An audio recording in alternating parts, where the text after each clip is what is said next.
দেশীয় এবং উপমহাদেশি খানাপিনার বিপুল সমাহার নিয়ে আবুধাবির শিল্পনগরী মুসাফাতে যাত্রা শুরু করল বাংলাদেশি প্রতিষ্ঠান শাপলা মুন রেস্টুরেন্ট। সংযুক্ত আরব আমিরাত থেকে প্রতিনিধি মাহবুব সরকার জানান, শুক্রবার আবুধাবির শিল্পনগরী মুসাফার 23 নম্বর সানায়ার মধ্যগলিতে ফিতা এবং কেক কেটে প্রতিষ্ঠানের শুভ উদ্বোধন করেন স্থানীয় স্পন্সর খলিফা মোবারক আল মনসুরি। উদ্বোধনকালে উপস্থিত ছিলেন প্রতিষ্ঠানের দুই উদ্যোক্তা মোহাম্মদ কামাল উদ্দিন এবং মোহাম্মদ মোশাররফ হোসেন।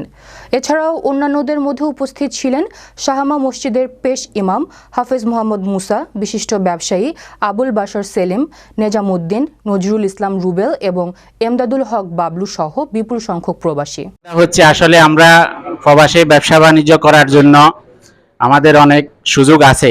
বাংলাদেশি মানসম্মত খাওয়া আমরা এই দেওয়ার জন্য চেষ্টা করি, কিন্তু সমস্যা হচ্ছে আমরা রেস্টুরেন্ট দিলে বাংলাদেশি লোকজনের ভিসা বন্ধর কারণে আমরা এই হোটেলটা চালু করতে হিমশিম খাই। এজন্য বাইরে থেকে আমরা লোক নিয়ে আসতে চাই।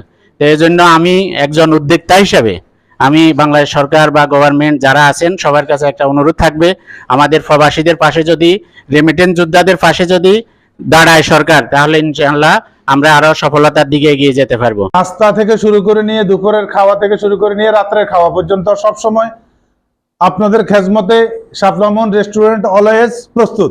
ব্যবসা হলো একটা ফাঁক পবিত্র। ব্যবসার মধ্যে যদি কোনো ভুল ত্রুটি হয়, এটা হলো মারাত্মক। দোকানে এবং হোটেলে সব কিছু আমরা যেন এদের সন্তুষ্ট করতে পারি।